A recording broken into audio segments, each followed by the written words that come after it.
Mr. Cole. Marcus Reed. I know who you are. Adrian, you need to stop. Why? Because he controls this board. Adrian observers wait behind the yellow line. Marcus Reed had already stepped onto the marked path when Adrian Cole said it. The prototype floor of Northline grid systems smelled faintly of solder, warm insulation, and the citrus cleaner used between battery cell tests. Marcus stopped beside a rack of orange safety vests and looked at the white CEO standing 10 feet away with 3 members of the financing group. His own badge read Visitor 04, the same temporary label issued to everyone entering the secured lab that morning. Adrian had not looked at the name beneath it. "I'm here for the investor review," Marcus said.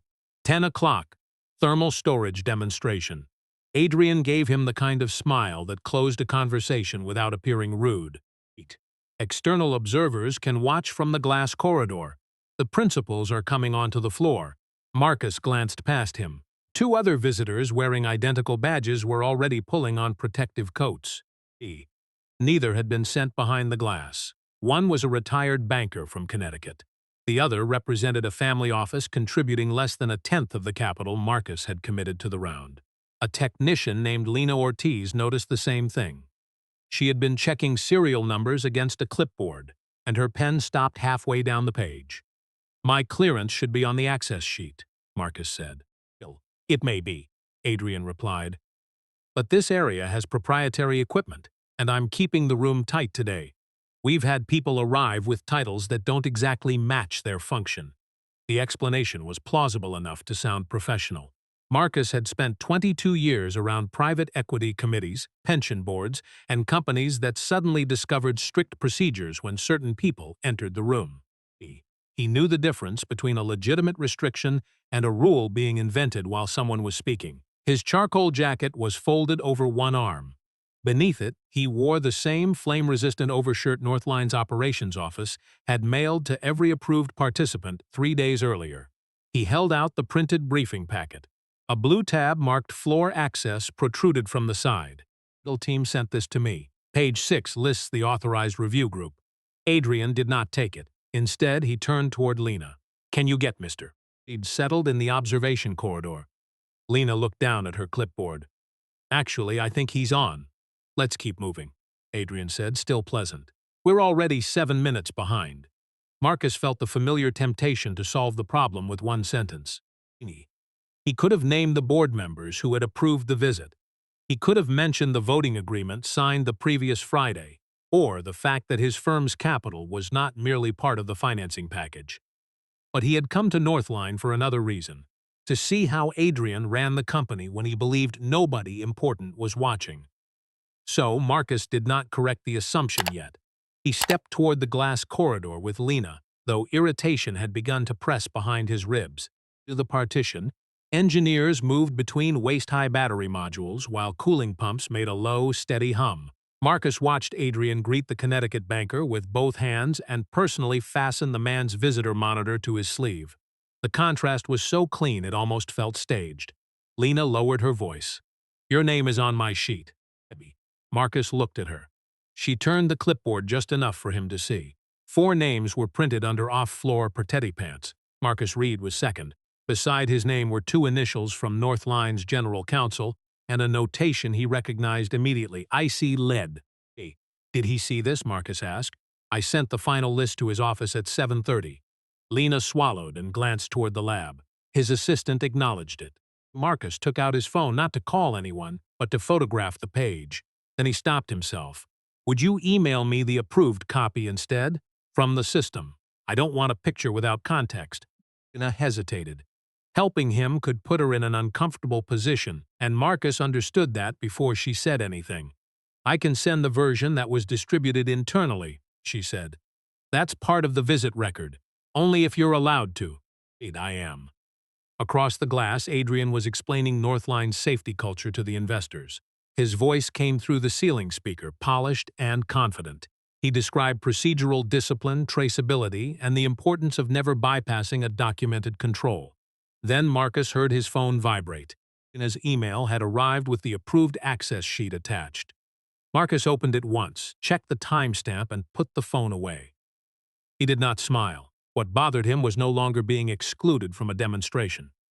It was that Northline's CEO had overridden a written authorization without checking who Marcus was, while allowing two white investors through under the same policy. A moment later, Adrian tapped the glass and pointed toward a chair in the corridor. "Mr. Reed," he called through the speaker, "we'll bring you in if we get to the general presentation."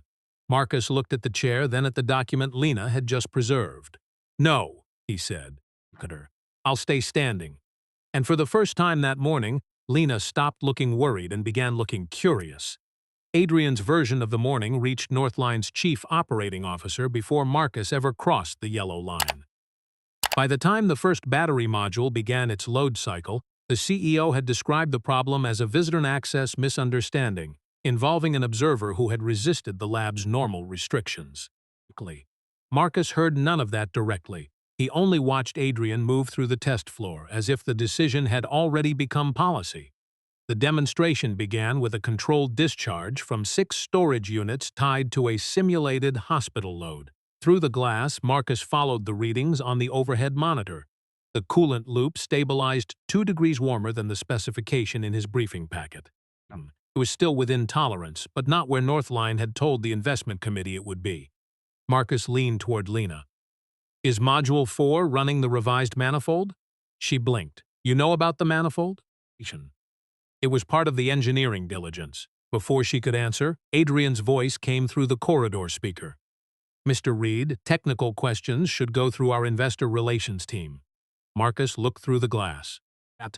"I asked the technician which configuration is being tested, and she has work to do." Lena's shoulders tightened. Marcus immediately regretted putting her in the middle. He had been so focused on making Adrian confront the inconsistency that he had ignored who would absorb the pressure first. "He's right about one thing," Marcus told her. "You should finish your assignment. Don't get pulled into this because of me." She gave him a brief, grateful nod and returned to the equipment log. 20 minutes later, Northline COO, Daniel Mercer, arrived from the administrative wing. He was a broad-shouldered black man in his early 50s, still carrying a hard hat under one arm from a supplier inspection across the campus. Adrian met him outside the lab doors and spoke quietly for less than a minute. Daniel's expression shifted when Adrian pointed toward Marcus. Daniel approached the corridor. "Mr. Reed, I'm told there's been some confusion about access." Marcus disliked the word immediately. "There's been a decision. I'm trying to understand what it was based on." Daniel glanced at the visitor badge. "Adrian says today's floor group was limited to principals and designated technical reviewers. Then you should check the approved sheet." "I can do that. Please do." The request was simple, but Adrian stepped closer.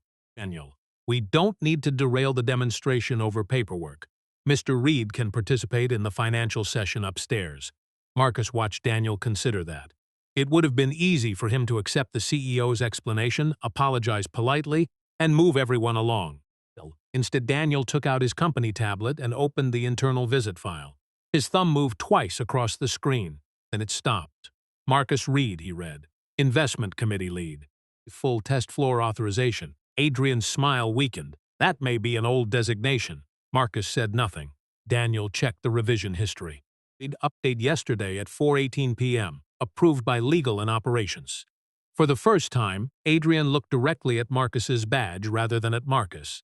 Then someone printed the wrong credential. Daniel turned the tablet around. Every guest had been issued the same temporary visitor classification. Floor access was controlled by the electronic roster, not the badge color. Adrian shifted his explanation without acknowledging the first one. "Fine. Then this was a judgment call. You were managing risk.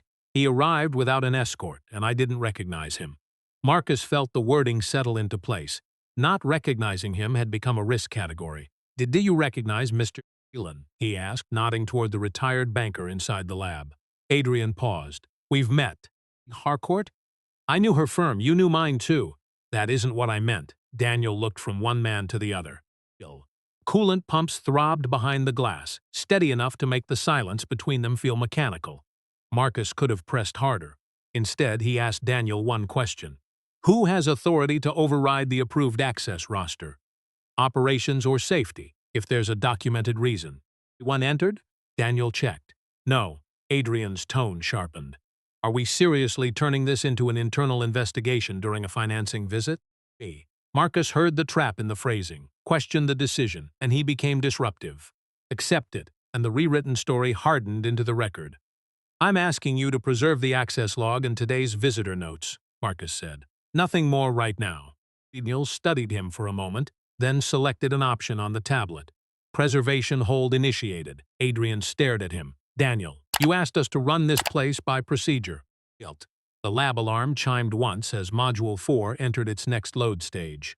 Inside, engineers turned toward the monitors. Marcus turned with them. One temperature line had begun climbing faster than the others. The rising temperature pulled everyone's attention away from the argument.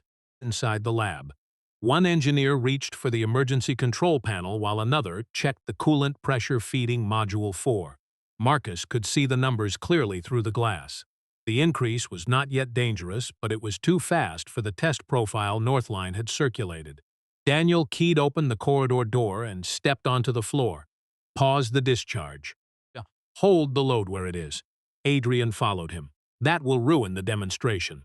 It'll ruin it more if we trip the protection system, Daniel said. Marcus remained behind the yellow line.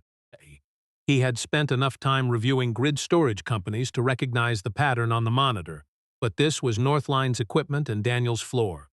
He had no intention of turning technical knowledge into another argument about who belonged where. Lena moved to the manifold cabinet and called out the coolant readings. One number made Daniel look back at the main display. The bypass valve isn't reporting, Lena said. Adrian glanced toward the investors. Probably a sensor issue. Marcus felt his impatience rise before he could stop it, or the revised manifold was installed without the new calibration table. Adrian turned. "Extra read, please." The words landed harder this time because the other investors were watching. Marcus almost answered with the authority Adrian had refused to recognize all morning. Instead, he looked at Daniel. "Your diligence package included a change notice for the manifold. If this test unit has the revision, the controller needs the matching table. That's all I'm saying." Daniel studied the monitor, then looked at Lena. "Check configuration history." She opened the maintenance terminal. The screen populated with timestamps and software versions. After several seconds, Lena's expression changed. The manifold was replaced Monday. Calibration update is still scheduled for Friday. The retired banker inside the lab took one step away from the battery rack. Daniel immediately ended the test. No alarms followed. The module cooled once the load was removed, and the engineers began the prescribed shutdown sequence. Nobody had been in immediate danger, but the demonstration could no longer be presented as evidence that the revised system was ready for customer deployment. For Marcus, that mattered more than Adrian's insult. Northline was asking investors to release the next financing tranche based partly on technical milestones, and one of those milestones had just failed in front of them. Adrian walked toward Lena. "Who authorized that hardware change before software validation?" She looked at the maintenance history. "Engineering Change Order 1187, approved by product," and she stopped. "And," Daniel asked, "executive acceleration." Adrian's voice hardened. "That isn't a person." Lena turned the tablet toward him. His own initials appeared in the approval field. Marcus watched Adrian process the discovery. The CEO did not explode or deny the signature. He did something quieter and more consequential. "That note needs context before anyone distributes it," he said. "Close the test file until engineering reviews the sequence." Daniel frowned. "The file is part of today's investor record. It's an internal draft until I say otherwise." Marcus finally stepped through the open corridor door, but stopped before crossing onto the test floor. "Don't alter the record." Adrian faced him. "You don't direct my employees." "No, and I'm not trying to." Marcus knew the next choice would change the relationship permanently. He had planned to spend the day observing management, then discuss his concerns privately with the investment committee. Instead, he took out his phone and opened the financing agreement. The preservation clause was already bookmarked from weeks of diligence. "My firm's next capital release depends on verified completion of the thermal milestone," he said.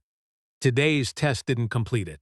I'm issuing notice that the release is on hold pending independent technical review." Connecticut banker stared at him.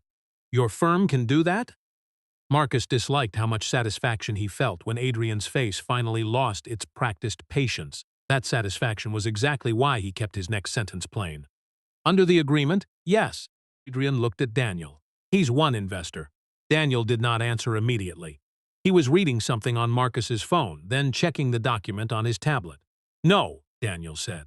Hey, he's the lead signatory for the Controlling Investment Consortium.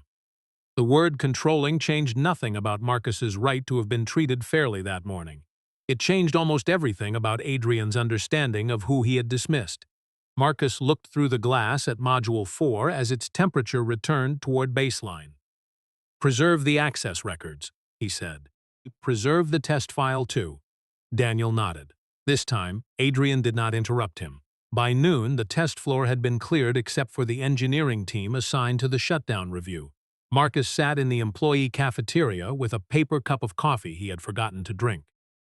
Through the window, he could see technicians crossing between buildings in gray protective jackets, continuing an ordinary workday around a financing problem that might decide whether Northline hired another 40 people that fall. Daniel sat across from him and took the opposite chair. You haven't eaten. I'm not hungry. That wasn't the question. Marcus almost laughed. It came out as a breath instead.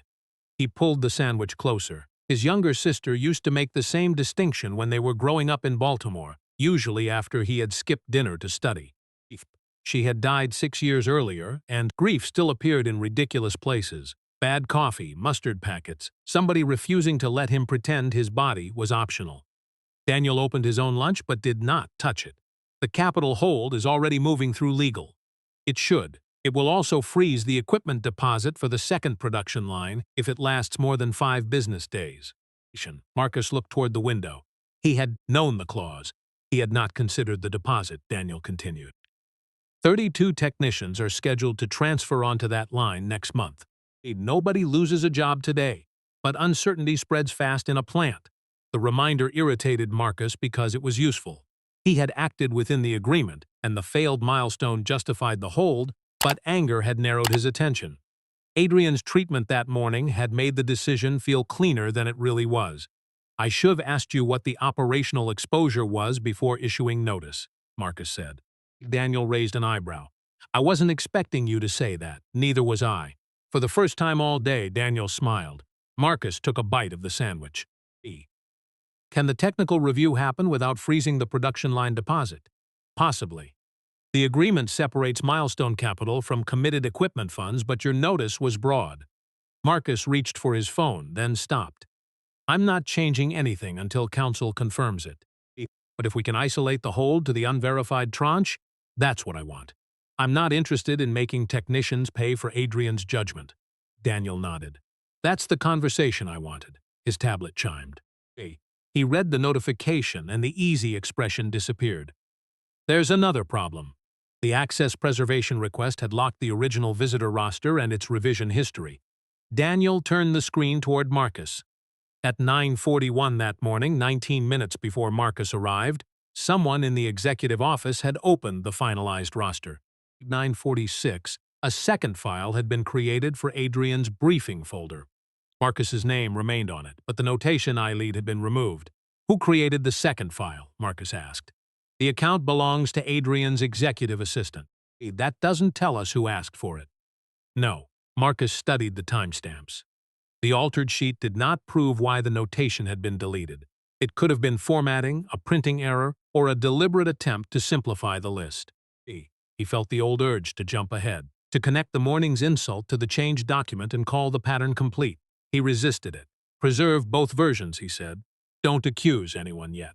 Daniel nodded. Already done. A few minutes later, Lena appeared at the cafeteria entrance carrying her backpack.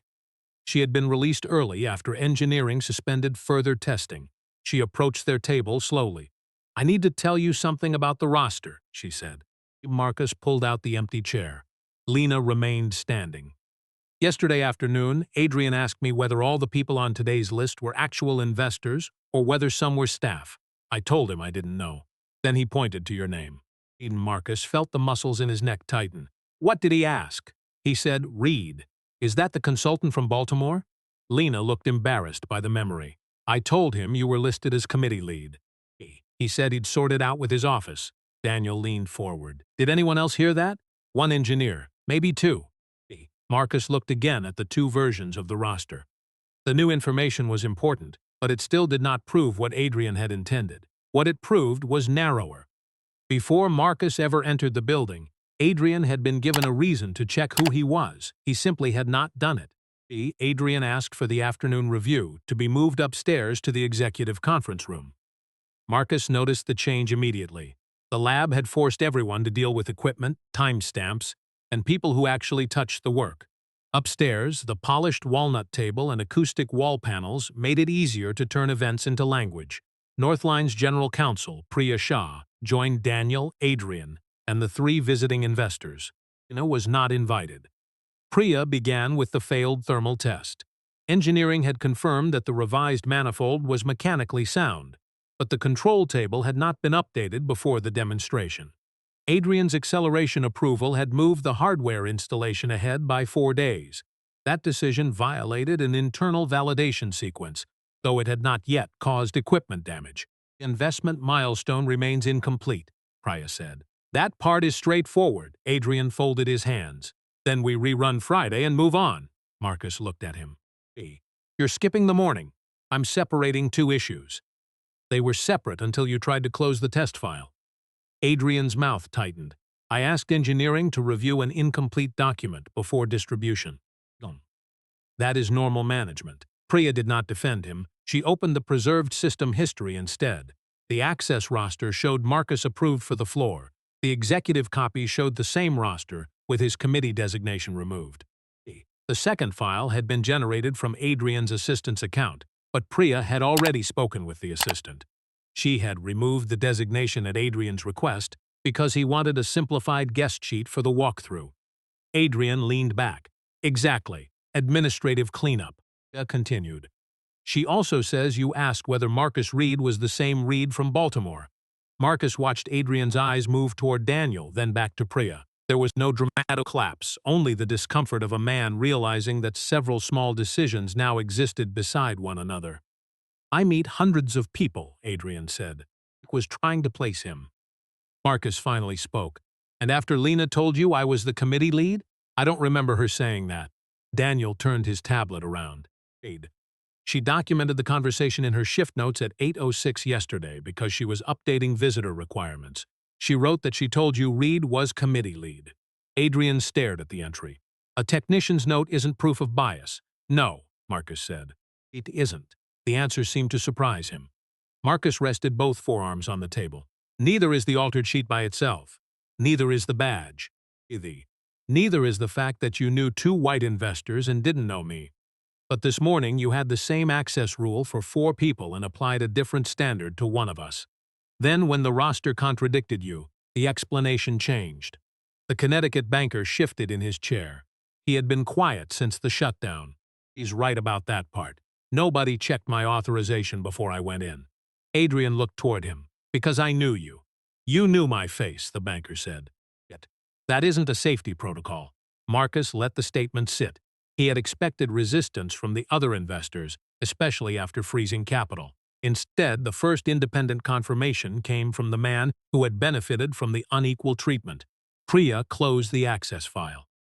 I'm recommending an external workplace and governance review covering visitor controls, executive overrides, and whether similar discretionary exceptions have been applied inconsistently. Until that review is complete, Adrian should not control the relevant records or witness interviews. Adrian's chair moved back an inch. You're sidelining the CEO over a visitor dispute? No, Priya said. I'm preserving an investigation because the CEO is part of the fact pattern. That was the first true reversal of the day. Marcus's status had not caused it. The preserved records had. Daniel then placed another document on the screen. Northline's voting agreement. Marcus represented the consortium holding 42% of the company's preferred voting rights, but the agreement did not give him unilateral control. It gave the consortium the right to appoint 3 directors and require independent review after specified governance failures. The company still had a board. Adrian still had legal authority as CEO. Marcus looked at him. I'm not here to take your job. Adrian gave a humorless laugh. That's easy to say when you can call the board. I don't need to call them. Priya turned her laptop toward the room. The preservation notice, failed milestone, and governance review recommendation had already triggered a mandatory special board session under Northline's financing agreement. It was scheduled for 6 o'clock. At 6 o'clock, Marcus entered Northline's boardroom without the visitor badge. Priya had collected every temporary credential after the access review began, including his. He appreciated the small equality of that. Down the table sat 7 directors, 3 appointed by Marcus's consortium, founders, and 2 independent members. Adrian occupied the chair nearest the screen. He was still CEO, still responsible for the company's operations, and Marcus wanted that fact understood before anyone confused influence with a verdict. Priya summarized the morning in 12 minutes. She separated the issues carefully. The incomplete thermal milestone, Adrian's acceleration of the manifold installation, the inconsistent enforcement of laboratory access, and his attempt to restrict distribution of the test file. No one called the conduct discriminatory as a settled fact. The preserved records showed unequal treatment and changing explanations. Determining motive and pattern would require an independent review. One founder, Elaine Foster, leaned forward. "We have a product launch in 11 weeks. Are we really considering destabilizing leadership because Adrian mishandled one investor visit?" Marcus heard Adrian exhale through his nose. It was the first argument all afternoon that gave him somewhere to stand. Marcus answered before one of his own directors could. "If this were only about me being embarrassed, I wouldn't have asked for a governance review." Elaine looked at him. "But you froze capital." "I froze an unverified milestone payment after the milestone failed. Daniel confirmed that council had narrowed the hold before the meeting. Equipment funds already committed to the second production line would continue, protecting supplier deposits and technician transfers. The disputed tranche would remain withheld until an independent engineering firm validated the revised system." Marcus felt some relief hearing the distinction entered into the minutes. His first notice had been too broad. Correcting it did not weaken the case. It kept unrelated employees from becoming leverage. Then Priya opened a file Marcus had not seen. During preservation, Northline's compliance system had flagged 3 earlier visitor access complaints containing executive overrides. Priya stressed that the complaints had not yet been investigated together. One involved a black municipal energy advisor who had been redirected from a technical briefing despite being listed as an authorized delegate. Another involved a Latina procurement officer whose credentials were repeatedly questioned before a contract meeting. The third concerned a white engineer from a rural cooperative who had been excluded because an executive assumed he lacked purchasing authority. Adrian leaned toward the screen. "So now I discriminate against everybody?" "No," Priya said. "It means we do not yet know what the pattern is." That distinction mattered to Marcus. The emerging problem might involve race, class signals, institutional status, or a broader habit of deciding who mattered before checking documentation. His own treatment remained racialized in a way the other cases might not be, but he did not want a cleaner accusation than the facts allowed. The independent director nearest Adrian removed her glasses. "Who handled these complaints?" Enlarged the routing history. 2 had been closed by executive operations as communication failures. The third had never progressed beyond an internal service ticket. Adrian had not personally closed any of them, but his chief of staff had overseen the process. Adrian rubbed the edge of his legal pad. "You're connecting routine complaints because the system found similar words." "No," Daniel said. "We're checking whether routine complaints were treated as routine because nobody wanted to examine them." The sentence carried more weight than Marcus expected. Daniel had spent most of the day resisting conclusions, including Marcus's. And now he was asking for scrutiny rather than punishment. The board voted 7-0 to commission 2 independent reviews, 1 technical and 1 governance. Adrian would remain CEO during the investigation, but his authority over compliance records, visitor controls, and witness interviews was temporarily transferred to Daniel and Priya. The decision was narrower than a suspension and more serious than an apology. Adrian looked at Marcus after the vote. "Is that enough for you?" Marcus thought of the yellow line, Lena's hesitation, and his own satisfaction when Adrian finally understood who controlled the largest voting bloc. He disliked that memory more now than he had at noon. "This isn't supposed to be enough for me," he said. It's supposed to be accurate. As the directors began gathering their papers, Priya stayed seated. A new message had arrived from the outside engineering firm reviewing Module 4's configuration history. She read it twice before looking up. The calibration mismatch wasn't first discovered today. The room settled again. According to the maintenance archive, an engineer had flagged the same configuration risk 9 days earlier. The warning had been deferred when the demonstration schedule was accelerated. The visitor dispute had opened the records. Now the board had to determine who had decided not to listen. The warning had come from Evan Cho, a controls engineer on Northline's second shift. Priya pulled the archived message onto the boardroom screen while Daniel called the plant supervisor to confirm Evan was still on site. His note was brief and technical. Revised coolant hardware had been installed on Module 4, but the controller still carried the previous manifold map. He had recommended delaying any high-load demonstration until the calibration update was completed. "What happened to the recommendation?" Elaine asked. Priya opened the workflow history. The note had moved from engineering to product operations, then into an executive scheduling queue.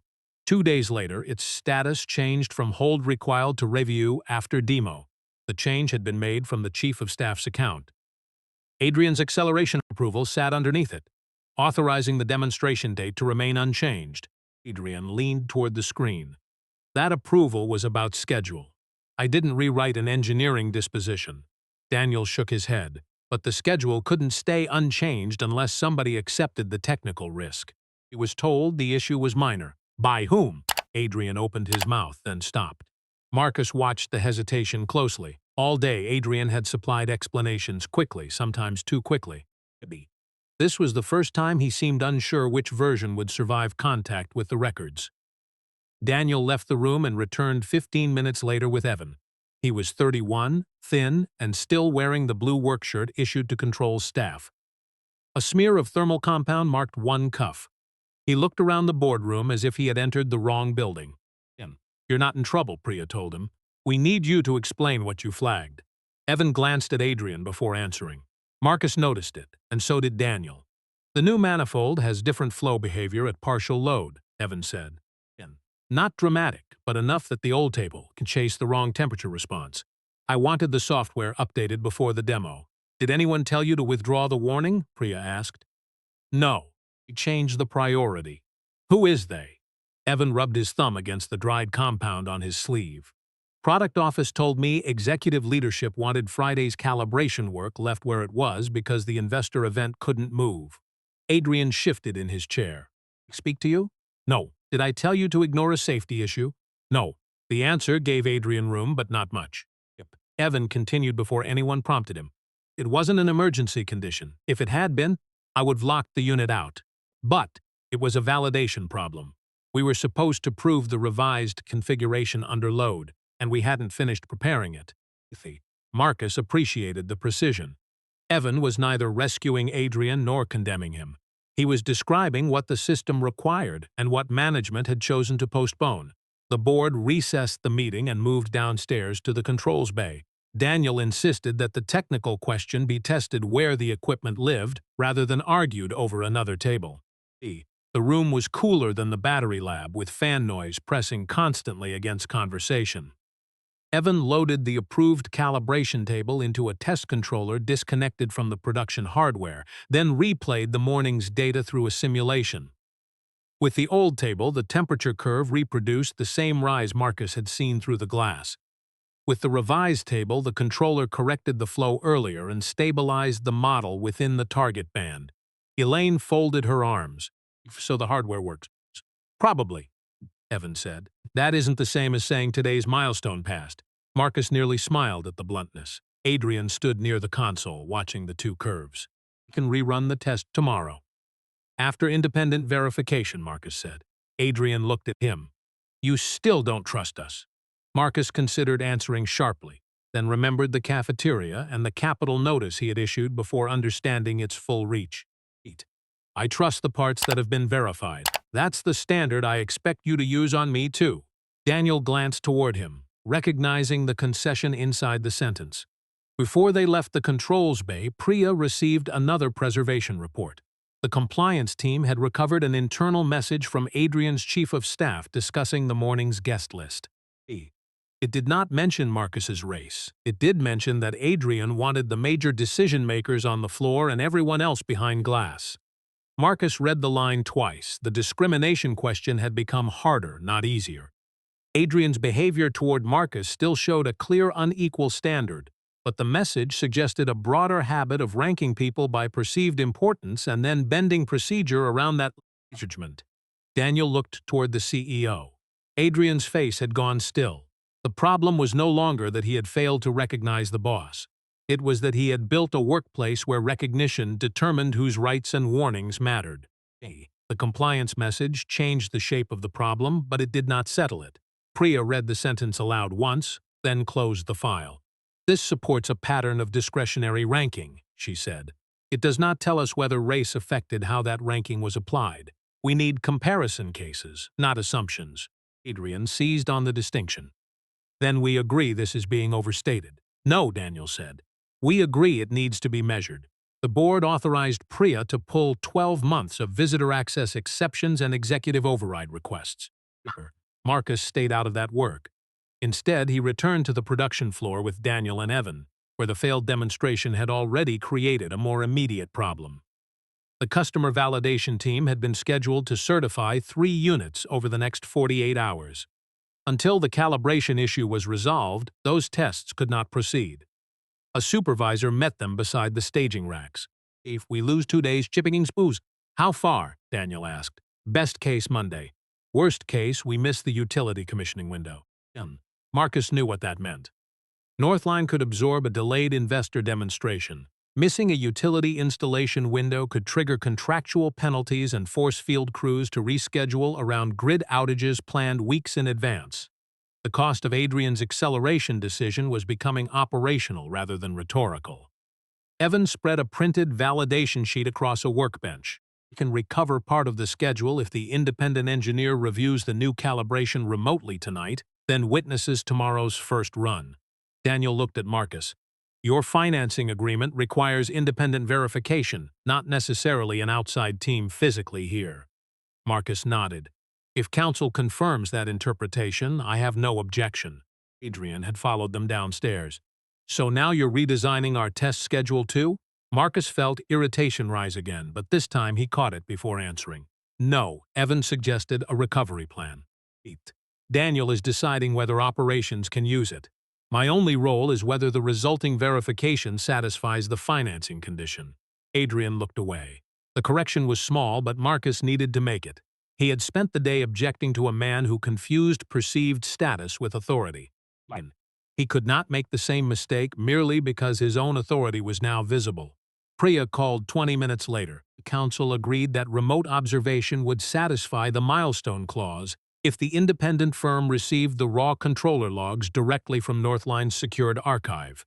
That created another difficulty. The morning's test file had been closed to ordinary distribution after Adrian's instruction, and engineering systems showed a temporary permissions change lasting 11 minutes. "Who changed it?" Daniel asked. "The chief of staff's account again," Priya said. "But we still don't know whether she acted on instruction or routine practice." Adrian rubbed the bridge of his nose. "We're treating every administrative click like corruption." Evan looked uncomfortable. "It mattered to us." Everyone turned toward him. He continued, less steadily. "When a test gets marked executive review, technicians stop touching the file unless someone above us clears it. Nobody wants to be the person accused of leaking investor information. So even if the data is still there, practically speaking, people back away." That was the process value Marcus had been missing. Records did not have to be deleted to become inaccessible. A vague executive label could make ordinary employees afraid to preserve or challenge them. Daniel asked Evan, "Has that happened before?" Evan hesitated.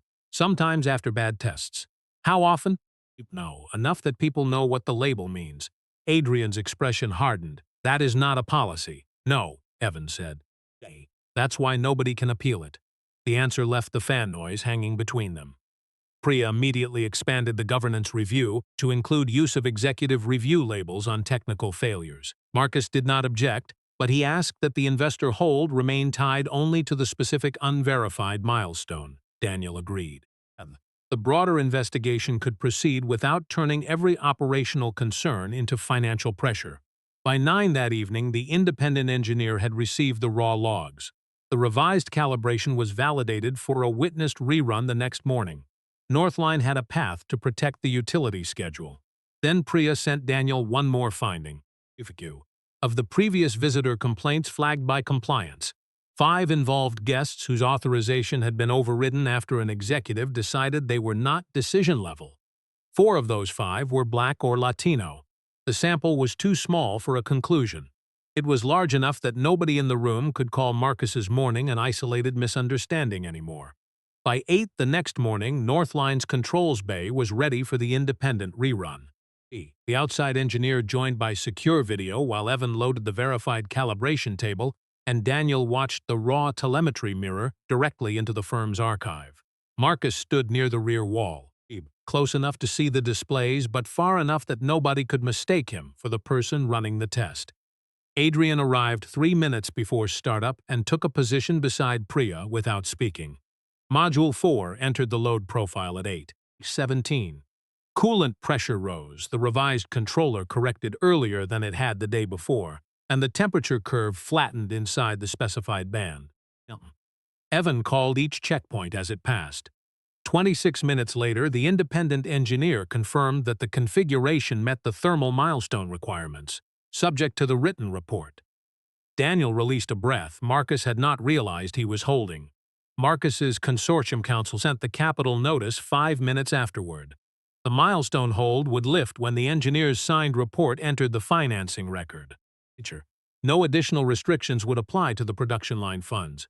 The utility commissioning schedule could remain intact. Adrian looked toward Marcus. So the company gets its money, if the report matches what we just saw. And if it does, the tranche releases under the agreement. Adrian seemed almost irritated by the simplicity of the answer. Marcus understood why. For 24 hours, Adrian had behaved as if Marcus's objection was personal retaliation waiting to happen. Instead, the financing mechanism was doing exactly what it had been designed to do. Pause on failed validation, resume after verified completion. The governance matter was less simple. At 10, a board reconvened with preliminary findings from Priya's outside reviewer. The small sample of visitor overrides could not establish a company-wide statistical pattern, but interviews showed a consistent practice inside Adrian's executive office. Staff were encouraged to separate decision-level guests from support participants, even when formal access rosters made no such distinction. Employees described the category as informal, subjective, and influenced heavily by how confidently senior leaders believed they could identify a guest's status. The reviewer found no written instruction using race as a criterion. It found something more ordinary and, to Marcus, more recognizable. People who looked familiar to executives, arrived with prestigious introductions, or fit expectations of senior investors were rarely questioned. Others were more likely to be redirected, rechecked, or asked to prove authority already documented in the system. Adrian read the summary twice. You're describing class bias. Status bias is part of it, the reviewer said. That does not exclude racial effects. Informal status judgments can reproduce them even without an explicit racial rule. Marcus kept his hands folded. The finding did not offer the satisfying simplicity of a confession. It offered something harder to dismiss because it showed how discretion had operated before anyone said a prejudiced word. The board's decision came after 40 minutes of discussion. Adrian would be removed from day-to-day executive authority for 30 days while the independent review continued. It was not termination. Daniel would serve as acting CEO, and Adrian would retain salary and board access but could not supervise compliance, engineering validation, or personnel involved in the investigation. His chief of staff was placed on paid administrative leave pending review of the document changes and executive review labels. Elaine voted for the measure. Adrian looked at her afterward. You think I'm unsafe to run my own company? I think you've been overriding systems you expect everyone else to respect, she said. We need to know how far that goes. The board also approved 3 immediate corrections. Floor access would now be governed only by the electronic authorization roster, unless safety staff documented a specific override. Executive review labels on technical files would require a named reason and an appeal path. Visitor complaints involving unequal scrutiny would be reviewed quarterly by a committee outside the executive office. Marcus voted for all three. He voted against one additional proposal from a consortium director to suspend Adrian immediately without pay. The investigation had established enough for temporary removal of authority, not enough for a final employment judgment. The director looked surprised.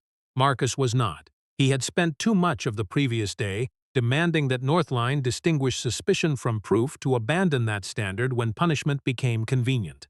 As the meeting ended, Daniel received confirmation that the signed engineering report had arrived. The capital tranche released at 11:06. For the technicians downstairs, the first consequence of the entire dispute was not a firing or a headline. It was the sound of the second production line starting back up. 3 weeks later, Northline's front lobby had lost its yellow visitor line. Daniel did not remove it for symbolism. Facilities replaced the old check-in process because the independent review found that employees had been improvising access decisions around a system that already contained the necessary permissions. The new station displayed only what security needed to know.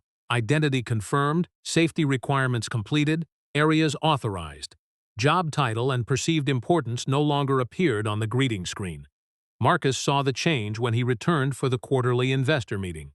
The receptionist scanned his identification, checked the electronic roster, and handed him protective glasses. She did exactly the same thing for a freight cooperative representative waiting behind him. Marcus noticed how ordinary the exchange felt. That was the point. Fair treatment rarely looked dramatic once a system had been designed to produce it. Lena met him near the controls bay. She had been promoted to validation coordinator after the review documented how carefully she had preserved the original roster and test records. The promotion had not been offered as a reward for supporting Marcus. Her supervisors had evaluated her technical work separately, something she had insisted upon. "I didn't want to become the employee they point to whenever they talk about integrity," she told him. "I wanted the job because I'm qualified for it." "You should made them put that in writing." "I did." Marcus laughed, and this time the sound came easily. The governance report had been completed 4 days earlier. It found no evidence that Adrian had issued an explicitly racial instruction, but it's concluded that his informal status ranking practices produced unequal scrutiny and allowed documented permissions to be overridden without objective cause. The report also found that his pressure protect demonstration schedules had weakened engineering escalation channels. Those were separate failures, the reviewers emphasized, but they came from the same management habit, and Adrian trusted personal judgment more than the controls designed to challenge it. The board removed Adrian permanently as CEO. He was not fired from Northline altogether. Under a negotiated agreement, he remained as a non-executive advisor for 90 days to transfer customer relationships, with no authority over employees' compliance or technical validation. His chief of staff received a formal disciplinary finding for altering operational labels and was reassigned after completing the review process. Marcus had expected those distinctions to frustrate him. Instead, they felt proportionate. Daniel accepted the permanent CEO role only after negotiating one condition with the board. Compliance metrics would appear beside revenue and production targets in every quarterly operating review. Visitor overrides. Unresolved engineering objections, retaliation complaints, and appeal outcomes would be counted rather than buried in narrative reports. Jane had initially called the proposal bureaucratic. Then she voted for it. Not everything repaired cleanly. Evan declined a management track offer and transferred to Northline's field validation team in Colorado. He told Marcus that staying near the executive offices made him feel as though every technical disagreement carried a second meaning now. Lena and Adrian never had the reconciliation some directors quietly hoped for. When Adrian sent her a written apology, she acknowledged receiving it and left the matter there. Marcus understood that choice better than he wanted to. He found Adrian alone later that afternoon beside the observation corridor where their first argument had begun. The glass had been cleaned, but a faint rectangle remained on the floor where the old yellow boundary tape had protected the concrete from years of foot traffic. "Owe you an apology," Adrian said. Marcus waited. I thought I was good at reading rooms, people too. Adrian looked toward the lab. I built shortcuts around that belief. You paid for one of them. So did people before me. Yes, there was no speech after that. Then, Adrian did not ask forgiveness and Marcus did not offer it. He told him only that the investigation would matter more if Adrian carried its findings into whatever job came next. Adrian nodded once. It was less satisfying than humiliation would have been and more useful. Before leaving, Marcus stopped at Module 4. Its revised controller was now part of the production baseline, and a small verification tag beside the cabinet listed the engineer who had approved each change. Evan's name appeared on the calibration line. Lena's appeared beneath the validation record. Marcus touched neither tag. He simply stood there long enough to hear the cooling pumps settle into their steady rhythm, then walked toward the lobby where nobody had to know who the boss was before deciding whether he belonged. 6 weeks after the governance report, Northline published a condensed version of its findings to employees and investors. The language was plain enough that Marcus read it twice to make sure nobody had softened the conclusion in it. The company acknowledged that informal judgments about perceived status had overridden documented permissions, that those judgments had produced unequal scrutiny, and that executive pressure had weakened technical escalation procedures. It did not claim every incident shared the same motive. It named the conduct the review could actually prove. The board also reopened the 5 visitor complaints uncovered during preservation. 3 guests received written corrections, acknowledging that their authorization had been improperly restricted. The municipal energy advisor returned for the technical briefing she had originally been denied, this time without anyone arranging a ceremonial welcome. Marcus approved of that. She had asked for access to information, not an apology tour. The remaining cases were closed with documented explanations after reviewers found legitimate safety restrictions that had been communicated badly but applied consistently. Northline's engineering changes were measurable too. Any executive request to accelerate a validation schedule now required a named engineer to document what remained incomplete and who accepted the operational risk. Executive review labels could no longer block technicians from preserving raw data. Daniel reported the first quarterly figures to the board without dressing them up. 2 access overrides, both documented. 4 engineering objections, all resolved before testing. 0 retaliation complaints. Marcus cared less about the zeros than about the fact that someone would have to explain them if they changed. Adrian completed his 90-day transition and left Northline without a farewell event. His final compensation followed the terms of his contract rather than Marcus's anger, and the board recorded the governance findings in his departure agreement. Marcus did not oppose the arrangement. Accountability, he had learned again, was less satisfying when it looked like paperwork, and far more durable when the paperwork could not be ignored. The financing round closed on schedule. Northline's second production line reached full qualification 8 weeks later, and the utility installation that had nearly slipped was completed inside its revised commissioning window. Nobody claimed Marcus had saved the company. Evan had identified the technical risk. Lena had preserved the roster. Daniel had refused to let management convenience become procedure. Prius had separated what the evidence showed from what people wanted it to show. Marcus had provided leverage, but leverage had only mattered because other people chose to use the system honestly. One Friday afternoon, he returned to Baltimore and stopped at the small sandwich shop his sister had loved near their old neighborhood. He ordered the same mustard-heavy turkey sandwich Daniel had pushed across the cafeteria table weeks earlier. For years, Marcus had treated endurance as a private discipline, something proved by needing less from other people. The Northline fight had reminded him that refusing help could become its own kind of vanity. He ate at the window instead of carrying the food back to his car. His phone buzzed once beside the napkin. Daniel had sent the first cross-company governance report requested by Marcus's investment committee. Most of it was routine. One paragraph was not. At another portfolio company, employees had flagged an automated vendor screening system that repeatedly routed small black-owned contractors into enhanced verification while comparable firms passed automatically. No accusation had been made yet. The data sample was incomplete, and the company had already frozen the disputed rule pending review. Marcus read the paragraph, finished his sandwich, and saved the report for Monday. Outside, evening traffic moved past the glass in steady bands. He had no interest in becoming the man who arrived everywhere expecting injustice. But he had even less interest in becoming the investor who looked away when a system had already started asking the wrong people to prove they belonged. He slipped the phone into his pocket and walked home, instead of back to the office.